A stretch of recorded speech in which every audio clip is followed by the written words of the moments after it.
Hi, I'm Dave. And I'm Jennifer. We are a middle-aged couple with a Regal Unlimited subscription and a deep fondness for movie theater popcorn. And we are not Wicked fans. Nope. There are Wicked fans in the world. There are people who love these two movies and the stage musical. Well, people who loved the stage musical, yeah. And all the songs, and who love Ariana Grande and Cynthia Erivo and Jonathan Bailey and the whole thing. And for those people, I will just say, you don't need to watch the rest of this video. We're gonna shit all over Wicked parts 1 and 2. And Wicked for Good. That is the name of the movie that we went to see. Yes. And it's not gonna make you happy to hear old people talk bad stuff about your movies. Like, it's not going to improve your life in any way, and certainly we're not going to change our mind because you love them so much. So, like, just stop the video. You're not missing out on anything. Okay, so from there, if you're still here, we didn't like this movie. Yeah. I mean, I'm no big lover of, I'm not an automatic lover of musicals, although, of course, like, there are musicals I have, like, totally fallen head over heels for. But I enjoyed the first movie. Like, I wouldn't call it the greatest testament to plot or story, but in terms of movie making, you could feel, like, just these the things that people do like about musicals, right? The big scenes with 75 zillion people dancing and singing big songs, and there's some really good songs in the first movie, and like, there's songs I that I think are good, and none of that is in the second movie. No. The second movie has very few people in it, very few different characters have lines in the second movie. And it's very much about Ariana Grande and Cynthia Erivo and really no one else. Mm-hmm. And it's very singular, and, it's meant to be, sad / sort of gritty, whatever, in terms of the storyline. But it's also very singular and individual. And that's the thing for a musical for me, where I can't suspend disbelief or suspend disinterest in the story and enjoy the craft of it. Like, in the first movie, I could feel the making of these big dance scenes and all the 50 zillion different costumes and sets, and just, there was a real creativity to that. And maybe it's because so many of the sets were dark, like physically dark.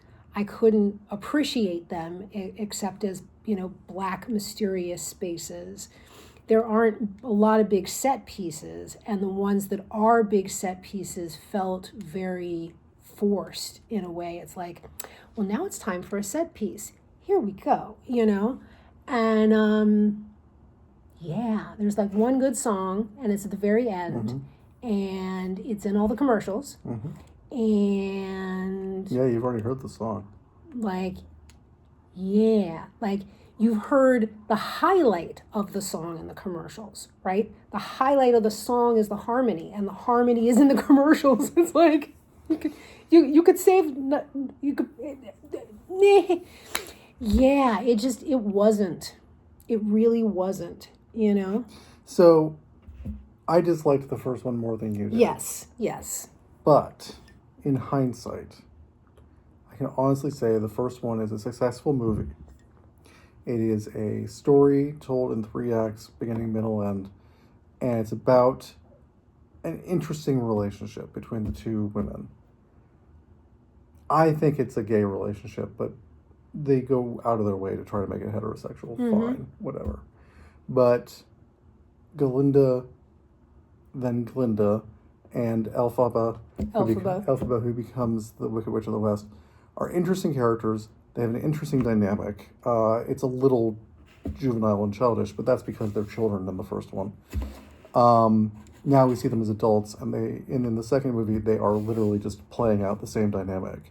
that they've already established. And yes, they squabble sometimes, and yes, they sometimes they don't see eye to eye, or they try to convince each other of things that doesn't work. And it just doesn't add up to anything. And then the ending is, oh, I guess we were friends all along. Mhm. Well, we already knew that. That was established in the first movie very well. And this didn't add anything to that. I will say that this second movie does not work as a story, and it doesn't Nope. work as a film. Nope. It is literally like the producers put everything they had into that first film, and the second one they were like, oh wait, we have to make this line up exactly with the Wizard of Oz. So now we have to explain who all those characters were that we didn't bother talking about in the first movie. We have to explain why Elphaba's little sister is actually also a witch, which is handled really ham-handedly in this and just not explained at all satisfactorily. And the character is just thrown away for Nothing. just the sake of having a house dropped on her. Yep. And even the scene where Elphaba goes to see the house sitting on top of her sister, her dead sister, who she sacrificed so much to try to help in her life. And then Ariana Grande gets there first. And so the two, Glinda and Elphaba have it out there over a petty squabble that has Yep. nothing whatsoever to do with Nessa's death. Yep. And it just feels so forced and Yep. so weird and just wrong. Yep. We get to see where the Tin Woodsman came from. It's not the story from the book, or the 1939 movie, or The Wiz, Or from anything else. or anything else. It's Yeah. literally just, oh, this is a plot hole. Elphaba casts a spell. Yep. We get to see the Cowardly Lion. Oh, guess what? Elphaba, knew this line from when he was a kid. Because it's actually a lion, and it's the weirdest looking CGI lion I've ever seen. And it's voiced by Coleman Domingo for no reason, because the lion has like 2 lines. Waste of one of the best actors in the world. Working at the moment. Like, come the fuck on. So, what else? So yeah, and the Scarecrow story is so dumb. The movie is so embarrassed of it that it doesn't even cover it.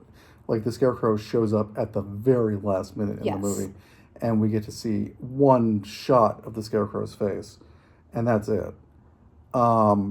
And the Scarecrow's story is so preposterous and absurd in this movie that I can understand why they didn't want to linger on it. We get to see Dorothy In shadow. being a little twit, Yeah. and that's fine. But the stuff with the flying monkeys was okay, I guess. I don't know. Elphaba is an interesting character. But they just use her to like fill all these plot holes in this movie, and it's all plot holes. There's nothing else in the film. Yeah. There's no development. There's no like radical plot twist. There's no interesting story here. There isn't 5 hours of story across these 2 movies. The thing is, this is an interesting thought. I thought after seeing this, it might have been better if they had actually broken this into 3 movies, and they had actually taken an entire second film to develop all those characters properly. Think of all the songs they would have had to have written. Yes, they would have all sucked. But then we would have had to sit through another Wicked movie. God, no. Yeah. No. They should have made a 3.5 hour long first movie and called it a day. I was reading on IMDb on the way home that the composer guy was like, we've been trying to develop this into a movie for a long time and just realized it had to be 2 movies. Defying Gravity is at the end of the first act, and it's a real closing point. There needs to be a break there, and there just needed to be a break here, and then you split it into a second movie, and it's except I think in the stage play the 2 acts are not of even lengths. I think the first act is much longer than the second act. Because the first act has all the good shit in it. Yeah, and it's actually got a story to it.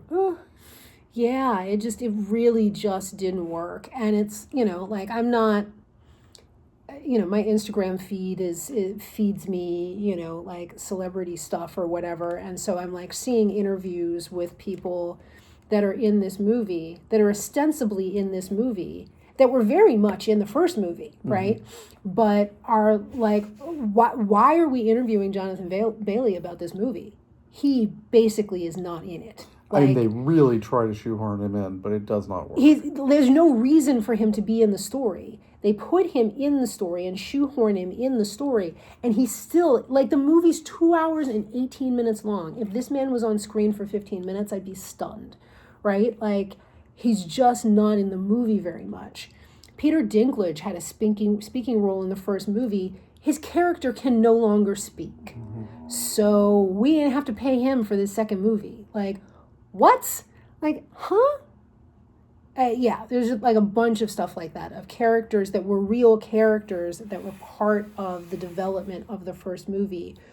Some of them, like Nessa is in this movie very briefly. She gets squished by a house, which, like, yeah, she's going to get squished by a house, but like what she does before that doesn't make sense from moment to moment, much less over an entire arc between the first movie and the second movie. She's a different person in the second movie. Yeah. And who's it? Bach Bach. Is also a different person in the second movie. I sound like a chicken. Yeah. Bach. Well, Bach. they so did she, right? Because she starts screaming for him, Yeah. right? So he becomes a very different person in the second movie, and with no development at all. And there's no development. It's just we like go from all of a sudden a really touching scene where they dance together in the first movie, and we know it's not going to work out. Yeah. And that's sad. Yeah. But they get the little moment of happiness, the two of them, and then then in the front, you even like see in Bach's eye that he's like, maybe this isn't so bad. Maybe she's kind of great. In this movie, they've just turned bitter and hate each other, and it's just, except they're obsessed with each other. So it's just like, but in the space of like 30 seconds, Oh, like, it's never explored. Yeah. No one ever talks about it. It's just everything curdled somewhere along the line. Yeah. And yeah, she's and a governor. Just so thin. How did she end up being a governor? She's the governor of Munchkinland because her father was. Oh. Elphaba and Nessa's father was the governor of Munchkinland. Oh, I forgot that. And then he died. And you just inherit being the governor of Munchkinland, Yeah. I guess. Okay. Sure. Why not? Sure. Or Oz appointed her. I don't know. It doesn't matter. Yeah. Or the wizard appointed her. I guess I don't really know. Oz is just the name of the country? I don't know. I don't know. Anyway, so, yeah, it just was not a good movie. And I think the audience we were with seemed to enjoy it. Yeah, and it's got like lots of people have enjoyed this movie, and I continued. Am I aging? Like, am I just cranky? I don't know. I feel like we keep seeing movies this year that everybody is all like, oh my God, this is the best thing since sliced bread. And I'm like, I don't know what movie I saw because it was not the same one you saw. I feel that way about this. I still feel that way about One Battle After Another, even though it got like 72 Golden Globe nominations. I still do not, for the life of me, fucking understand why. I think every once in a while about this quote I heard, I don't remember where I heard it, but it might have been on the How Did This Get Made podcast. But the point was, for the first movie you ever see, like, no matter how terrible it is going to be the best movie you ever see. Sure. Because you've never seen anything like that before. That You're movie amazed. Was 9 to 5. But yeah, that's the first movie I saw 75,000 times because we got cable. God, I don't even know what the first movie I saw was. But the point is, it's not the first movie I ever saw, but the first movie, I might have been Krull or something. But the first movie I saw, I'm sure, was some Raggedy Ann thing. Like, yeah, sure. But the first one you remember, and I don't remember what the first movie I remember is. But the point is that, if you grow up seeing this kind of movie and thinking, oh, that's what movies are, yeah, that's good. This is good. This is good for that. It looks great. And that's, I think, if you're under 40, if you're under 30 especially, you've grown up thinking movies are supposed to be spectacles, that they are supposed to be like these grand visual feasts. And this And that's what the certainly- first one was. I just didn't feel that way But about this the is second this is one. more of the same. It's a lot of the same sets. It's a lot of the same. Yeah, it's just many of the same costumes. sets. Yeah. All the same colors and so on. And it is very colorful. It's very bright. I mean, there are parts of it that are just murky and dim and Yeah. not very well shot, but there are parts of it that are very colorful and bright. And the movie starts with the animals building the yellow brick road. Yes. Yeah. No, I fell asleep for the first 10 minutes of this film. Surprisingly, I stayed awake for the rest of it. So it's, yeah, I mean, if you're raised on Marvel movies exclusively, this is a big spectacle. It works. But that's not the audience for this movie. Like, people guess. have loved this musical for a generation, Yeah. right? And so I thought it was corny when I used to hear the commercials for it, but whatever. that's fine, right? Like, yeah, I believe I have seen this musical during its first run. I think I saw it, and I don't remember not its first run. It was when Vanessa Williams was in it. Okay. I don't remember a goddamn thing about it, except a couple of the songs, right? Like, I don't remember if I enjoyed it. I don't remember if I hated it. Like, it just didn't stick, you know? But yeah, I mean, I'm not someone that was like so in love with The Wizard of Oz. Like, I'm mystified by the concept of the book. Like, why was this necessary, right? And then why was it necessary to turn this into a musical? I don't really know. And having seen the movie, I still kind of don't know, right? And I don't know why it needed to be two movies. Like, you know, the first movie, I get the enjoyment of it, and I did enjoy the first movie. Like I said, I would not call it the best movie ever made, but like, yeah, I could feel the movie making in it, and it felt like I was watching a movie. I was watching things that I couldn't see on a stage. And what I felt like I was watching in this second movie was things that could have just been a cartoon, and that I couldn't tell what was practical and what was CGI in some elements, but anything that was practical and it was difficult to make it practical, it really wasn't necessary. It could have just been CGI. It wouldn't have mattered one way or the other. And then a stage musical where you could feel those beats of like, okay, so now we're going to play, like, I don't know enough musical language to describe accurately what I'm talking about. I'm sure it has a name, of this particular style of instrumental music that signals to the audience we're about to have a contemplative song. And you play that little bit of instrumental music, and then a single character walks over to the side of the stage and has their contemplative song to the audience, because they're not singing to anyone who's on stage. And that happened over and over again in this second movie. Like, I could see that on stage. Like, why am I watching that in a movie theater, right? Like, I wasn't convinced that much of what I saw needed to be a movie, where the first movie was a movie. You know, like a set piece with 100 dancers going at the same time, you can't capture on a stage because you can't see it all. Where the camera shots and the editing can really get you a sense of the intricateness of people moving in and out, and who's singing and who's doing something unintentionally or intentionally goofy over here, you know, has like a slightly different costume for you to pay attention to over here for just a quick moment. And none of that was happening in this movie. You know, it's like they got all the goodness of that in the first one, and yeah, it's just not there. But, you know, two ways to describe this movie and why it disappointed me. So the first movie, if you go back and watch our video about the first movie, because we saw it earlier this, did we? No, that movie came out 2 years ago, baby. We didn't make movie. We didn't make a We video. didn't make a video about that movie. Somehow I feel like we did. No. Okay. No. Well, anyway. So if you were around me when I saw the first movie, which none of you were, other than her. So Yeah, I was sitting next to you when we saw this movie, and we talked about it on the way home. I was disappointed with that movie because it didn't compare to the book. I am disappointed in this second movie because it doesn't compare to the first movie. Yeah. And that's saying something. Yeah. Like, I was disappointed in that first movie, but it was so much better than this. Yeah. The other thing I thought of while we were watching this is, you know how Star Wars is a good movie? Episode 4. Mm-hmm. Star Wars is a good movie because Han Solo's in it. Mm-hmm. And Han Solo is a great character. Mm-hmm.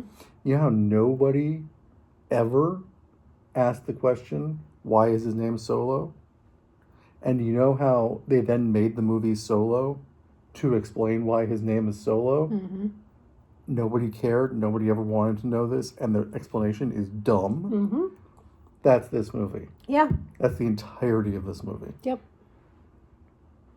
Do you Yep. want to know why the ruby slippers are silver slippers here, but then they're ruby slippers in the 1939 movie? We can explain that. Kind of. They don't actually bother to actually explain Yeah. it. No, that's not But an issue in the this When movie. Nessa's wearing the slippers, they turn into ruby They do. for a second. For a second. Do you want to know why the flying monkeys are on Eliz's side? Do you? Do you want to know why? We'll explain it. Sure, Yeah. why not? Do you want to know, like, why the Tin Woodsman is a robot? The thing I want to know, that I want an explanation for, because it's like 3/4 the way through this movie, all of a sudden, oh, if you throw water on her, she'll dissolve. That, as far as I know, is not mentioned anywhere else. There were a couple of mention of it in this movie. In this movie, but not in the first movie. I don't think so. How does this bitch live in the rain? Maybe they did. They have rain. Oh, and the Oz. book covers that. Okay, well, the movie doesn't. Neither of the movies. Movie How does makes this a big bitch live deal in out of rain? that. Yep. It rains, she dies? Like, come on now. Like, what? And does she smell bad? Because she can't take a bath? I hadn't thought about that. How does she stay must hydrated? stink. How does she stay hydrated? Well, I mean, how do her cells hold together? Yeah, her there's cells 70% have water, in water. them. Yeah. Yeah, I don't fucking know. You know, why did the aliens in Signs so afraid of water and then And came to a could- planet with 70% water on Well, the surface? Blah, blah, Not blah. just on the surface, but the atmosphere is some percentage of water as well. Like, they should have died the second they got out of the spaceship. And why do they want to invade a house of a guy whose daughter is obsessed with leaving glasses of water all over the house? You know. You know, it's so silly. It's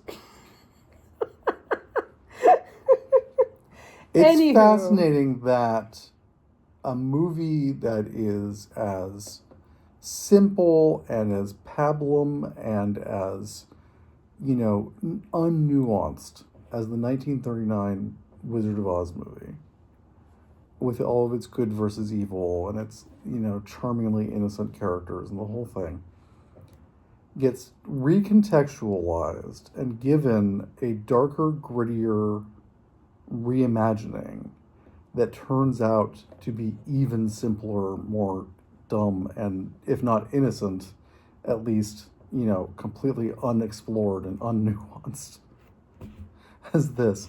And that's why I liked the book, because it actually had some grit to it, and this does not. You know. All right. So, Yeah, we didn't like the movie. didn't like the movie. If you are a fan, if you're a super fan of Wicked, and you watched this whole video thinking, ooh, this is going to be a good hate watch, or thinking, oh, they've got to find something good about it, I will say that there's one song in this, because she asked me this on the train ride home. She said, what about this did you actually, was like good? Because we can't just say the whole thing stank in the video.